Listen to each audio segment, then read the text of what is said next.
हम सब मिथिलावासी के सब पैघ के हम झा मैथिली मुनि आउ आई बचपने से चाची मुँह के एकटा खिलौना गीत सुनै छलियै ओ अहाँ सबके सुनाबै छियै। आशा अइ जे नीक लागत। जार जार शोभे अंगूठिया कलैया मोरा साले कंगन माहे। जार जार शोभे अंगूठिया कलैया मोरा साले कंगन माहे। दुअरे पे बाजे बधैया पलन माँ में झूले ललन माहे। दुअरे पे बाजे बधैया पलन माँ में झूले ललन माहे। जा जा रे जा पिया सासू बोलाला। जा जा रे जा पिया सासू बोलाला।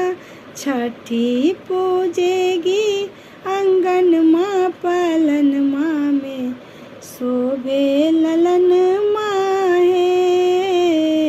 जार जार शोभे अंगूठिया कलैया मोरा शोभे कंगन माहे।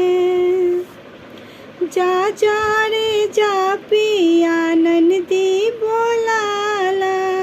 जा जा रे जा पिया ननदी बोलाला। कजरा से देगी आंगन माँ पलन माँ में झूले ललन माहे।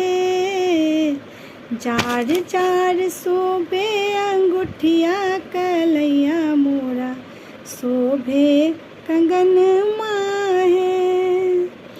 जा जा रे जा पिया गोतनी बोलाला।